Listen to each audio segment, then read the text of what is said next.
Chers compatriotes, depuis le 19 août 2017, nous nous sommes engagés dans une lutte devant nous conduire à terme à la première alternance dans notre pays, le Togo. Nous y avons été poussés et déterminés par l'intérêt supérieur de la nation qui exige la mise à mort réelle et définitive de la dictature qui nous étouffe depuis le 13 janvier 1963. Que se passe-t-il? Dès qu'on se penche à peine pour toucher du doigt le problème, on tombe sur une absurdité totale. Quel est le problème? Le peuple togolais, à l'instar des autres peuples africains, s'est battu pour obtenir, après de lourds sacrifices, l'indépendance du Togo le 27 avril 1960. À peine 3 ans après, précisément le 13 janvier 1963, un homme, une famille confisque la souveraineté propre au peuple. Et cette famille veut gouverner à vie le Togo. Au bout de 56 ans aujourd'hui, le Togo est régenté par une seule famille entourée de courtisans insatiables. Cette minorité est prête à tout en vue de la conservation du pouvoir. Et le Togo reste le seul pays de l'Afrique de l'Ouest à n'avoir pas connu d'alternance. Transposé ailleurs, on obtient ceci. En cette année 2019, le président de la République du Bénin est un fils du président Hubert Maga. Le président de la République du Ghana est un fils du président Kwame Nkrumah. Le président de la République du Burkina Faso est un fils du président Maurice Yaméou. Le président de la République de la Guinée est un fils du président Ahmed Sékou Touré. Le président de la République fédérale du Nigeria est un fils du président Nnamdi Azikiwe, qui n'était même pas président le 13 janvier 1963, puisqu'il a accédé au pouvoir le 1er octobre 1963. Voici l'aberration contre laquelle le peuple togolais se bat depuis plus d'un demi-siècle. Regardons autour de nous. Au Nigeria, pour quel objectif ultime le président Muhammadu Buhari s'est-il battu avec son parti politique, si ce n'est obtenir un deuxième mandat de 4 ans? Il ne viendra jamais à l'esprit du président Muhammadu Buhari de faire plus de 2 mandats, c'est-à-dire plus de 8 ans au pouvoir. Au Ghana, le président Edouard Akufo-Addo est considéré comme un héros de l'indépendance du Ghana. Là-bas, au Ghana, il fait partie de ceux que l'on appelle les 6 grands, Big Six, immortalisés pour leur exploit en tant que patriotes d'exception sur le billet de 50 cedis, la monnaie ghanéenne. Malgré cette posture du président Edouard Akufo-Addo, le président actuel du Ghana, Nana Akufo-Addo, qui est son fils, se bat actuellement avec son parti pour un objectif suprême, celui d'obtenir un second mandat de 4 ans. Il ne lui viendra jamais à l'esprit de tenter de faire plus de 2 mandats, c'est-à-dire plus de 8 ans au pouvoir. Chez nous au Togo, 3 mandats de 5 ans chacun constituent plutôt un objectif initial. Les 15 années au pouvoir du fils, comptabilisées avec les 42 années du pouvoir du père, ce qui fait 57 années de pouvoir pour une seule famille, ne sont pas assez. Rappelons que le père, dont le fils continue de s'imposer par tous les moyens au peuple, est arrivé au Togo 2 années après l'indépendance, donc tard après la lutte pour l'indépendance du pays. Il aura fait plus de 8 mandats de 5 années chacun. 57 années de pouvoir pour obtenir l'admission du Togo à la classe des pays pauvres très endettés. Voilà l'exploit que tentent en vain de défendre les tenants du pouvoir en place. Ouvrons bien les yeux. Lorsque dans un pays africain comme le nôtre, la mévente vient à toucher les aliments de la même nature que Con, Zoban, Akassan, Coco, Vei, Azikoku, Wachi, etc., il faut redouter le pire parlant de la vie quotidienne, surtout dans un contexte où le gouvernement augmente régulièrement les prix sur les produits de première nécessité, dans un pays où la dette publique a atteint 80% du produit intérieur brut, un record imbattable en Afrique de l'Ouest. Ou bien c'est le peuple togolais qui le veut ainsi? Nous nous permettons de nous poser cette question osée parce que tout esprit qui connaît la force du peuple nous dira si cette situation perdure, c'est parce que le peuple togolais le veut ainsi. Or, nous n'en voulons pas. Existe-t-il un être humain, un peuple qui aime le manque de perspective, la misère dans la peur, l'oppression, la dictature? Malheureusement, l'on nous juge par le résultat. Et tant que nous n'aurons pas atteint ce résultat qui est l'alternance, l'on continuera de nous jeter à la figure. C'est parce que vous le voulez ainsi. Donc, nous sommes assujettis à une obligation de résultat et non à une obligation de moyens. Si dans les pays cités plus haut, il n'arrive pas à l'esprit d'un citoyen devenu président de chercher à s'éterniser au pouvoir, c'est surtout parce que le peuple ne l'accepterait jamais. C'est sans doute le message à peine voilé que le président ghanéen nous a livré quand il a déclaré « L'alternance, c'est un problème des Togolais. » Il aurait pu continuer en ces termes. Si les Togolais veulent l'alternance, ils vont l'obtenir. L'attitude de Faure, son rapport au pouvoir et son désir de rester à vie au pouvoir, pendant qu'il prépare un petit frère ou une petite sœur, constitue une insulte grave et un affront à la mémoire de ceux qui se sont battus pour l'indépendance de notre pays, une insulte et un affront aux fonctionnaires, aux paysans, aux étudiants et aux élèves, aux professeurs et enseignants, aux magistrats, aux avocats, aux commerçants et aux transporteurs, aux femmes, aux jeunes, à la chefferie traditionnelle, à la police nationale, à la gendarmerie nationale, à l'armée, etc. Une insulte et un affront à notre moi collectif. Aucune région, aucune préfecture, aucun village n'est épargné.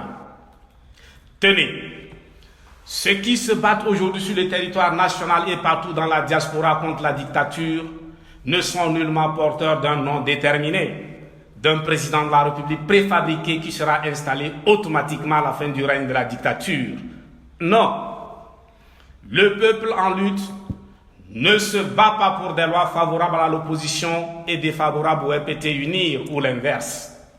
Il se bat pour des règles du jeu justes, pour des dispositions d'ordre général et impersonnel. Fondamentalement, le peuple togolais qui est en train de consentir de lourds sacrifices se bat pour asseoir les bases d'une démocratie.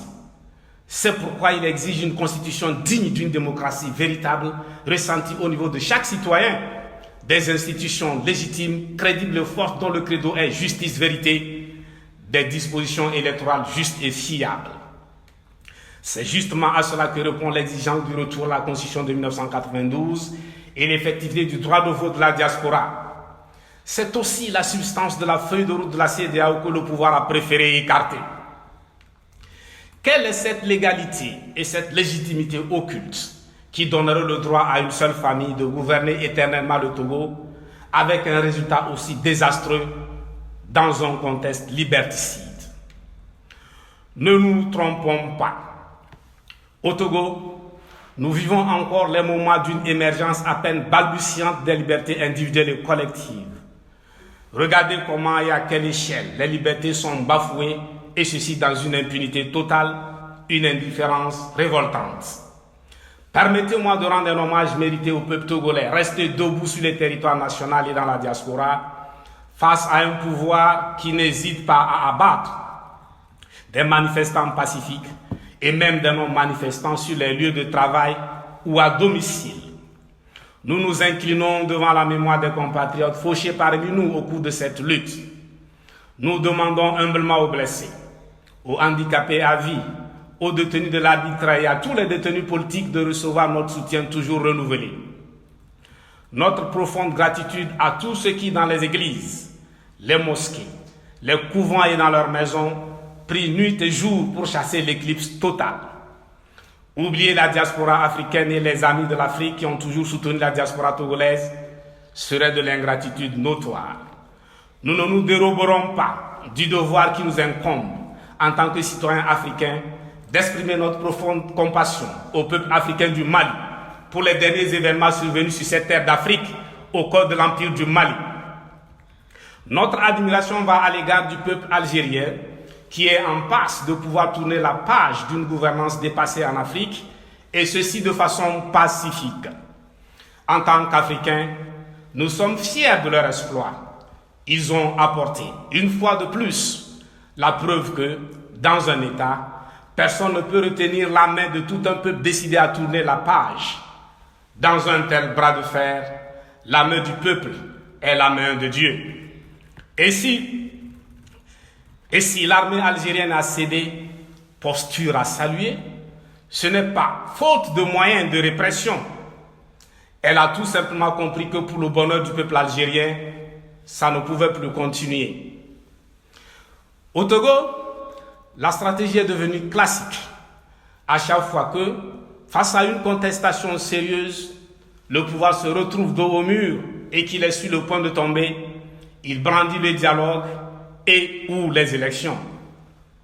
Une fois de plus, au lieu de céder à une solution définitive et durable à la crise cinquantenaire, on nous parle d'élections. Élections locales? Non, merci. La démocratie n'est pas réductible à une mécanique sèche d'élections périodiques. Les élections locales annoncées, le pouvoir le sait bien, constituent une complexification supplémentaire inutile de la crise. Une démocratie sans alternance au sommet n'est pas une démocratie. La décentralisation telle que conçue actuellement consacre un émiettement confinant à une dislocation, un démembrement du territoire national. En fait de communalisation, il s'agit plutôt de balkanisation très poussée du territoire national destinée à renforcer le pouvoir en place. Diviser pour opposer, voilà la stratégie, exactement comme pour les régions, les préfectures et les cantons. Inévitables seront les conflits entre les communes urbaines, entre les communes rurales, puis entre les communes urbaines et les communes rurales. Ne parlons pas de la problématique épineuse et non résolue de l'adéquation entre la décentralisation et les systèmes politiques traditionnels encore vivaces. À ce sujet, nous invitons les chefs traditionnels qui continuent de soutenir le régime à découvrir la loi du 13 mars 2007 relative à la décentralisation et aux libertés locales, particulièrement la place qui leur est faite. Si nous revenons de concevoir la décentralisation dans notre pays, nous vous assurons que le roi ne serait pas décapité. La survie de l'institution que vous représentez se trouve dans l'alternance. Pour la chefferie traditionnelle, il s'agit de choisir entre disparaître en cas de maintien du système répété-venir ou survivre en cas de victoire des forces en lutte pour l'alternance. Les élections locales annoncées par le pouvoir ne sont ni plus ni moins qu'une conférence de Berlin à une échelle réduite, l'échelle nationale. Avant les élections proprement dites et au cours d'une séance, les communes seront attribuées en fonction des forces en présence, avec en tête la superpuissance RPT-UNIR. Pour les autres participants à la conférence, ce sera à prendre ou à laisser. Évidemment, les plus grandes communes reviendront à la première puissance. Ces communes, vous vous en doutez, vont être dirigées par les plus classiques du pouvoir au niveau local, voire des chefs de milice qui harcèlent actuellement les responsables, militants et sympathisants locaux de l'opposition, obligés souvent de passer des nuits loin de leur domicile. Il est vrai que la décentralisation passe par les élections locales, mais les élections au Togo, nous savons ce que c'est. Il suffit d'assiéger les grandes villes du pays. Comment alors défendre la vérité des urnes dans une ville assiégée par l'armée qui est là soi-disant pour sécuriser le processus, les urnes et assurer la sécurité des membres de la commission électorale locale? D'ailleurs, la communalisation en elle-même constitue un découpage électoral conçu à dessein. Le défi pour le régime, c'est de parvenir à une décentralisation de la dictature. S'étant rendu compte de la fragilité de ses pieds, le dinosaure, colosse aux pieds d'argile, cherche un moyen pour se renforcer depuis la base. Sinon, comment un système champion en violation flagrante, grave, massive et continue des libertés et droits de l'homme un système qui s'oppose par tous les moyens à l'alternance au sommet peut-il parler de démocratie à la base? N'oublions pas que la même base, dans l'exercice de ces libertés, souffre actuellement de répression féroce de la part de la police, la gendarmerie locale et les préfets. La décentralisation annoncée va consacrer la déconcentration rapide et effective de tous les services prédateurs des libertés. Les régions militaires existent déjà. Chaque commune aura son service de renseignement et tout ce que vous pouvez imaginer. Tous ces services seront dotés d'outils d'information et de moyens de coercition ultra modernes. Une poule qui aura pondu à Boadé à 6 heures et l'information sera à Lomé à la minute suivante. Ne le perdez jamais de vue. Dans notre pays, il y a la police dans la police, la gendarmerie dans la gendarmerie, l'armée dans l'armée. Et c'est justement ça qui est le vrai problème. La grande majorité des éléments de ces corps en souffrent énormément.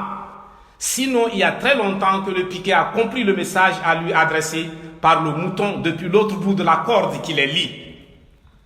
En tout cas, c'est ça le projet que cache la décentralisation à laquelle vont conduire les élections locales annoncées. C'est le danger qui nous guette en tant que peuple. Le jour où le processus de décentralisation de la dictature aboutit, ce jour-là, il sera trop tard pour nous. Tout est à craindre d'une dictature qui réussit à se décentraliser, surtout sur un territoire moyen comme celui du Togo. Alors, ne tergiversons point. De plus, il s'agit d'une fuite de responsabilité de la part du pouvoir en place.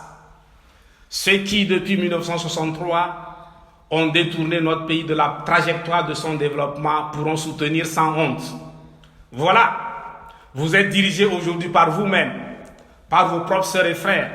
Est-ce que votre milieu est développé? Ce n'est pas facile le développement, hein? Dans le contexte qui est celui de notre pays, le développement local, un des principaux enjeux de la décentralisation, ne pourra être amorcé, encore moins atteint. Sur quelles ressources se développeront nos fameuses communes dirigées par des exécutifs et des conseils locaux nommés? Il faut dire que cette décentralisation forcée est aussi un moyen trouvé pour distribuer la charge, le poids de la contestation sur le local. Au lieu que le gouvernement reçoive les contestations, les attaques venant de partout, il serait tactique de réorienter, rediriger celles-ci vers les gouvernements locaux. Sans ressources pour assurer le développement local, les communes seront obligées d'accabler les populations, le citoyen à la base de taxes aussi diverses que bizarres. Contre une taxe sur la vente de manioc, d'igna, de cordes artisanales, de zoban, de coco ou de cure-dent au village, le citoyen ne s'attaquera pas au pouvoir central, mais au gouvernement local.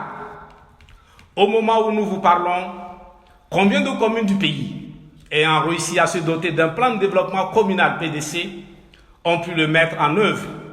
Nous ne parlons pas des difficultés réelles rencontrées par ces communes pour se doter d'un PDC. Le peuple togolais n'est pas dupe.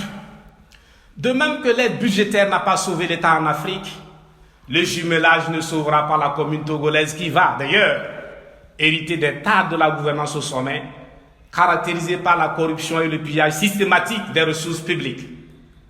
Du reste, nous tenons à ce que chaque citoyen, désormais, s'engage en toute connaissance de cause. C'est pourquoi nous demandons humblement aux citoyens togolais de chercher un tant soit peu à cerner de près la loi sur la décentralisation. Ils pourront déceler par eux-mêmes les problèmes que soulève cette loi. Ils pourront aussi toucher du doigt le traitement réservé aux maires et surtout aux conseillers communaux. Somme toute, point de raccourci pour aller à la démocratie. Chers compatriotes, depuis 1990, il y a comme une confusion dans le questionnement qui a toujours embrouillé les enjeux à chaque fois que nous sommes tout près du but, quand la dictature devient agonisante. C'est justement à ce niveau que le pouvoir a toujours attendu l'opposition. La confusion en question porte sur les questionnements suivants. Comment achever les dinosaures agonisants? Qui va être président de la République après la mise à mort réelle et définitive du dinosaure? En fait, pendant que nous cherchons à achever la dictature, nous nous préoccupons de l'identité de la personne qui va gouverner juste après. Nous cherchons même à anticiper sur l'histoire au lieu de laisser ce travail aux historiens de bonne foi. C'est pourquoi tout ce qui se passe actuellement vous renvoie à quelque chose de déjà vu. Dans la lutte pour sa libération, le peuple togolais se trouve toujours victime d'une anticipation fatale, une confusion d'étapes préjudiciables. Voilà ce qui a plongé le peuple togolais dans une sorte de mythe de Sisyphe, alors que ce mythe n'est pas un mythe proprement négro-africain. Face au même scénario, Djobo Boukar, en son temps, avait lancé « Le fauteuil pour lequel nous nous battons n'est pas vide ». Il n'a pas été écouté. Pour nous, ces deux questionnements se présentent comme deux panneaux, l'un, comment, la manière, cachant entièrement l'autre, qui, la personne. Ainsi, la question portant sur la personne qui va gouverner à la fin de ce régime n'est pas encore à l'ordre du jour. L'urgence, toute préoccupation et préférence rangée, c'est comment se débarrasser de cette dictature qui cherche aujourd'hui à se décentraliser afin de pouvoir nous cerner de la base au sommet, des pieds à la tête. Après le joug au cou du peuple togolais, bientôt des chaînes à ses pieds. Allons-nous le permettre? Sous une dictature, le devoir de tout démocrate est de lutter pour que le pouvoir revienne au peuple souverain spolié. Il est vain pour un démocrate de prétendre accéder au pouvoir tant que le peuple ne l'a pas encore. Il serait absurde de demander au peuple de donner ce qu'il n'a pas. Si nous voulons prendre le pouvoir de la main du peuple, ce qui est la démarche des démocrates que nous sommes, alors nous n'avons pas autre chose à faire que de continuer à nous battre afin que ce peuple retrouve la souveraineté, le pouvoir. Peuple en lutte, tu n'es pas en train de consentir tant de sacrifices dans un contexte aussi hostile aux libertés pour simplement porter quelqu'une ou quelqu'un au pouvoir. Non. Si tu te bats pour porter une femme ou un homme dont le nom est connu d'avance, ce n'est pas la peine de faire tant de sacrifices. Aucun être humain ne mérite qu'on se sacrifie de la sorte pour lui. Par contre, s'il s'agit de remettre la souveraineté au peuple qui doit choisir en toute liberté à chaque élection, cela vaut vraiment la peine et ton sacrifice ne sera pas vain. Le jeune artiste chanteur a raison de lancer « Totroneva, que l'alternance vienne. Amebouneva, qu'une autre personne vienne. » Comme on le voit, aucune de ces deux locutions ne correspond à un nom propre. Et puis, le changement avant la femme ou l'homme sans identité déterminée. La lutte du peuple manque de hauteur si, au lieu d'être menée pour des idées et des valeurs, elle est menée pour des personnes. Nous n'avons pas à nous battre pour des êtres humains, quels qu'ils soient. Pour le Togo et pour l'Afrique, nous devons nous battre pour des valeurs. Le moment est venu pour nous, Togolais, de dépasser l'obstacle devenu classique. Tentez l'autocritique et vous découvrirez qu'à chaque fois que, dans son parcours, le pouvoir se retrouve devant ce peuple comme face à un fleuve en crue, c'est au sein de l'opposition qu'il a toujours trouvé une barque pour la traverser. Et le peuple déçu se démobilise jusqu'à la prochaine fois, souvent plusieurs années après. Le peuple sentinelle doit cette fois-ci rester très vigilant. Nous sommes appelés, avant tout, à assurer le pouvoir au peuple afin de refonder l'État togolais. Le temps presse. Concentrons-nous, tenons-nous-en aux fondamentaux. Le moment venu, le peuple vainqueur sera pardonné en vue d'un nouveau départ pour tous les enfants de ce pays, réconciliés pour toujours. La refondation en question exige la mise en place d'une transition chargée de réaliser les réformes constitutionnelles, institutionnelles et électorales requises par la mise en œuvre de la feuille de route dans son intégralité avant les élections générales. Mais avant, au nom de l'apaisement et pour obtenir l'adhésion du peuple au processus, Faure doit renoncer solennellement à sa candidature en 2020, libérer tous les détenus suite aux manifestations et tous les détenus politiques. Dans le cas contraire, et dans la suite logique de la déclaration de Tchamba, le peuple se verra obligé, à l'embarquement en 2020, de lui retirer son passeport. Pour bâtir la cité, le peuple bâtisseur n'a nullement besoin de la tête de fort, ni de son exil comme matériau. Nous n'insisterons jamais assez auprès de nos sœurs et frères des forces de défense et des forces de sécurité sur le fait que les manifestants sur qui s'abat la violence sous toutes ses formes font un travail pour nous tous.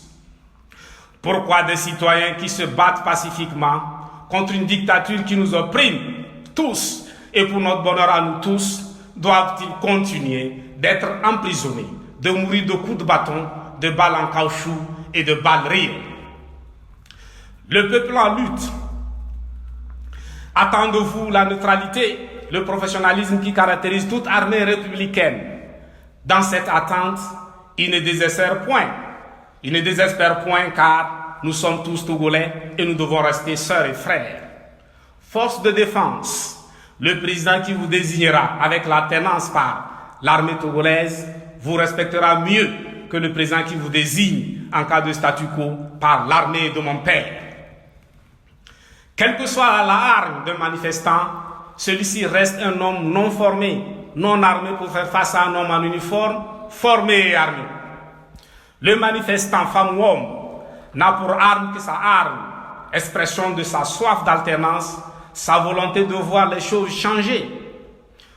Au cours d'une marche, j'ai rencontré ce manifestant courroucé, autour de la quarantaine d'âge dépassé, qui me confia: je suis là pour exprimer ma colère contre un régime qui m'a obligé à renoncer aux études après mon bac. Mon seul soutien financier dans la famille était un frère militaire. Son salaire ne lui permettait pas de me trouver un logement à Lomé. Mal payé, lui-même était déjà à l'étroit. Ce n'était pas par manque de volonté. Il ne pouvait rien faire. Il était sincère. Nous avons même pleuré ensemble le jour de mon retour vers le village, loin de l'université du Bénin. Croyez-moi, derrière la colère de ce peuple fondamentalement pacifique se cache le rêve d'un jour d'accolade avec les sœurs et frères en uniforme. Le bonheur véritable commence par la paix avec les voisins, la paix avec ses compatriotes. Alors, afin de libérer notre pays, comme on dit à l'église, donnons-nous la paix. Une chose est certaine, l'Afrique est en train de vivre le crépuscule des longs règnes. Il fera beau le jour où nous parviendrons à répondre à l'enjeu soulevé par Mbouang Bassong, à savoir restaurer en politique le langage du vrai, du bien et du beau, contre la ruse, la démagogie, l'infantilisme, le clientélisme et la violence dominants. Pour l'instant, quelle solution à la situation dans notre pays, le Togo? La solution est toute simple, tellement simple qu'elle paraît invraisemblable. Voici à notre avis la solution. Tout le monde sort les mains nues. Si la solution est simple, c'est parce qu'elle est vraie. La vérité, contrairement au mensonge, est d'une simplicité incroyable. Et c'est ce qui fait sa beauté. Le Créateur n'a-t-il pas choisi d'être un? Le 13 avril 2019 est la date retenue pour les manifestations que nous nous permettons, avec votre permission, de baptiser Marche Jitri Bonsafo. Cette opération pour laquelle les chasseurs et les guerriers sont convertis en pacifistes doit être une réussite totale. En tout cas, pour traduire approximativement le célèbre chanteur-philosophe, qui va rester à la maison lorsque les combattants pour la liberté sont au front? Alors, sortez tous, de partout. Mais comme toujours, Asibaloulo, nous y aimions. Je vous remercie. Merci d'avoir regardé la vidéo, abonne-toi et partage la vidéo sur les réseaux sociaux, Facebook et WhatsApp.